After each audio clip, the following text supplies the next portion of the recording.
Ok, salutations. Donc ici, nous sommes encore une fois en réunion au Canada pour l'église de maison, pour partager, échanger. Parce qu'on sait que dans le visible, même pour nous rencontrer ici, il y a des combats, il y a parfois des difficultés, il y a des circonstances. Et il y a beaucoup de circonstances qui peuvent faire en sorte qu'on ne se réunisse pas et qu'on n'échange pas. Et c'est ça que l'ennemi veut. Mais nous sommes là, on se maintient, la parole se propage, les enseignements que nous recevons de ce l'enseignant mandaté sous la se propagent. Et il y a de plus en plus de personnes qui écoutent, qui se procurent Bible aussi, Kalatampani. Donc aujourd'hui, dans cette exhortation, ça va être comme à l'habitude dans Bible Kalatampani, dans ce de l'authentique sans erreur ni contradiction.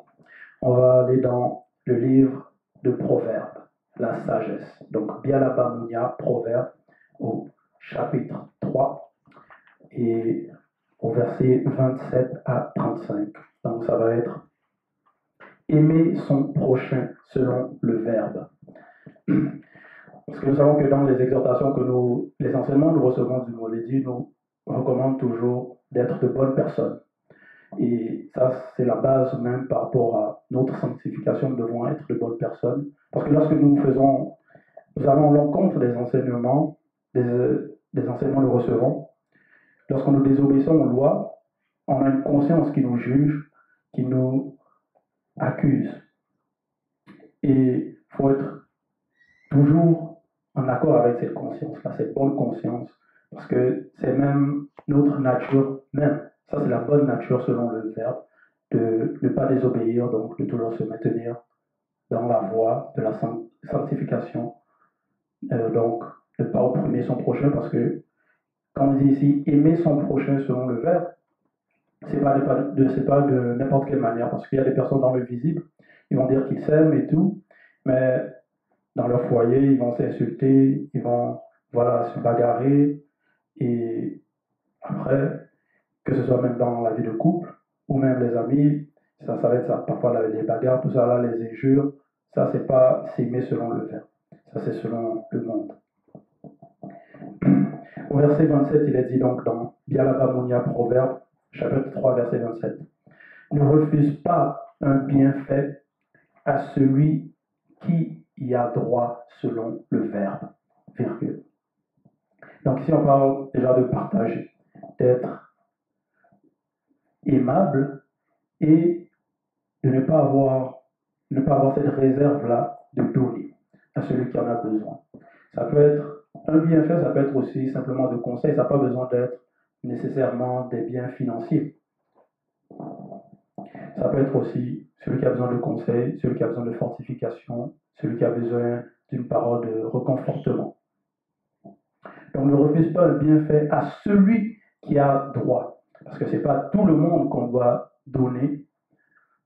Parce qu'on sait qu'on a beaucoup reçu, on reçoit non seulement les enseignements qu'on reçoit, dans les enseignements, il y a la sagesse, il y a beaucoup de choses pour notre avancement spirituel, pour notre bien-être, que ce soit dans le plan même physique, visible, aussi moral et aussi spirituel.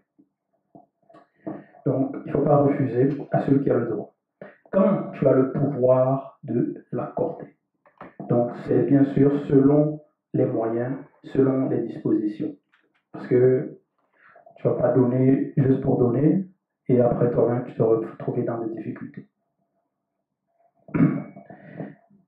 Au verset 28, il est dit, ne dis pas à ton prochain, deux points, va et reviens, demain je donnerai. Quand tu as de quoi donner. Oui. Parce qu'il y en a, ils vont dire cela, personne va te demander de l'argent. Non, reviens demain, mais en fait, il n'a même pas l'intention de te le redonner. Il va éviter tes appels, peut-être te bloquer, ainsi de suite. C'est pas ainsi qu'on doit agir. Lorsque, si on dit des choses, nous devons respecter cela. Et on nous dit ici donc de ne pas imiter cette conduite-là, les personnes hypocrites. Ne dis pas à ton prochain, va et reviens, demain je donnerai. Aussi, voilà, ça aussi c'est par rapport au temps. Parce qu'il y a un temps où la personne a des besoins, où il est propice justement de répondre à ces besoins-là. Quelqu'un est peut-être dans les difficultés, selon le verbe, il donc expose cela selon le protocole qui est déjà mis en place. Mais si on a le moyen, on donne. On ne dit pas, ok, dans 1 an, dans 2 ans, on va te donner, alors que ton problème, c'est maintenant que tu as besoin des solutions. Donc c'est très très important. Donc ça fait partie toujours de l'amour. Verset 29. Ne médite pas le mal contre ton prochain, virgule. Et on sait que le prochain, c'est celui qui marche selon le verbe, c'est ceux qui ont accepté le message, ceux qui mettent en pratique. C'est ça le prochain. Et il ne faut pas qu'on médite le mal. Méditer le mal. Parce qu'il y a des personnes comme ça, hypocrites, peut-être t'invites chez eux et tout, mais à l'intérieur d'eux, ils cogitent du mal contre toi, ils veulent ton déclin, ils veulent ton mal. Et ça, pourquoi l'inviter chez toi? Donc, pourquoi être ami avec la personne? Si une personne, peut-être, vous avez des différends, vous me s'écarter de la personne, ou parler à la personne du problème que tu as directement. À place de garder ça à l'intérieur, méditer, être rancunier, peut-être la personne ne sait même pas qu'est-ce que tu lui reproches, et ainsi de suite. Voilà. Voilà dans la suite, lorsqu'il demeure tranquillement près de toi. Voilà. Lorsqu'il demeure tranquillement. Oui. Parce que certaines personnes, parfois, ils vont sourire. À l'intérieur, il veut te nuire, il veut ta perte. Tu lui peut-être parles de tes projets, il va te sourire, oui, oui, ça a l'air bien, mais à l'intérieur de lui, il veut que tes projets échouent, il veut pas que ça fonctionne, il veut se réjouir de ta perte. Donc ça, c'est non seulement des conduites à éviter, mais aussi ne pas méditer cela. Parce que parfois, ça peut aller très vite dans la pensée, dans les consciences. Donc, il faut vraiment qu'on se garde de cela dans les pensées, même dans nos méditations. Au verset 30, il est dit, ne conteste pas sans motif avec quelqu'un, virgule, lorsqu'il ne t'a point fait de mal. Donc si on parle maintenant des contestations, parce qu'il y a beaucoup de personnes aussi qui vont se mêler parfois des affaires qui ne leur concernent même pas. La personne ne t'a rien fait, tu l'attaques, alors que ça ne te concerne pas. Voilà. Donc, il faut savoir non seulement dans quel genre de discussion nous devons entamer, et entre nous, entre frères et sœurs, ça ne sert à rien d'avoir des disputes entre nous, tout ça va. Si on a des mésententes, peut-être des incompréhensions, ça doit toujours être dans l'amour, dans le calme, dans le respect. Donc le dialogue. Voilà.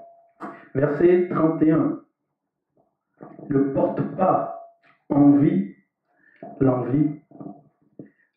à l'homme violent, virgule, et ne choisit aucune de ses voies. Point. Nous, on a les exemples des patriarches, des prophètes, qui sont relatés. Nous avons aussi notre guide, le Moulé d'Iso Lassan. C'est lui que nous devons imiter par nos actions, même dans notre langage et tout. Donc, c'est l'exemple à suivre. C'est pas par rapport aux hommes violents, aux hommes dépourvus de spiritualité que nous devons suivre, les envier, même s'ils sont riches, même s'ils ont peut-être des belles voitures. On ne doit pas désirer être à leur place, peu importe les richesses qu'ils ont. Peu importe, peut-être ils sont connus et tout, ils ont de l'importance dans la société, selon le monde, peu importe. Celui qui est dans le verbe a plus de valeur que ces personnes-là, que ces personnes violentes, ces personnes dans des voies ténébreuses. Parce que nous savons que cette époque, c'est l'époque de la grâce. Et la grâce que nous recevons, que nous entendons, la grâce que nous avons d'entendre et d'accepter le message, c'est inestimable. C'est très, très grand. Donc, on n'a pas envie d'autres personnes. Voilà. Donc, vous connaître notre position, qui nous sommes. Et être en accord avec cela, avec le message,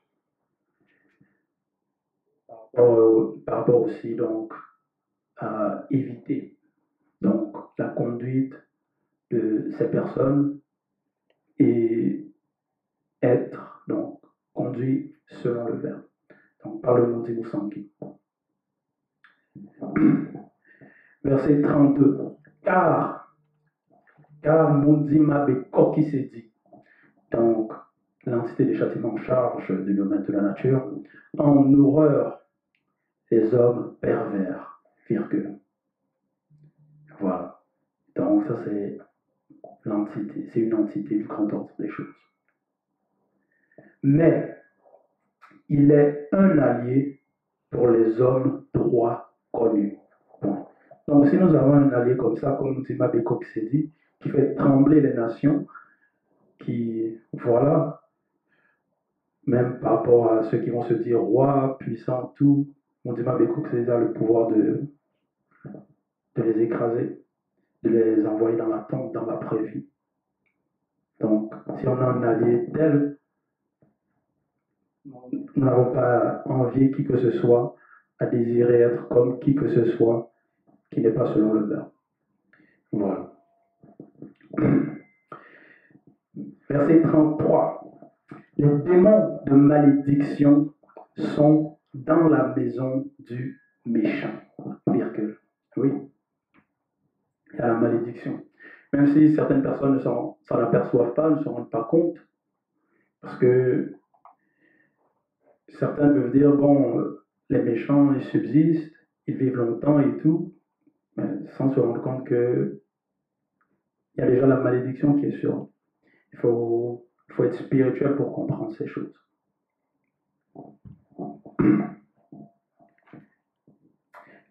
Mais la bénédiction est dans la demeure des justes connus.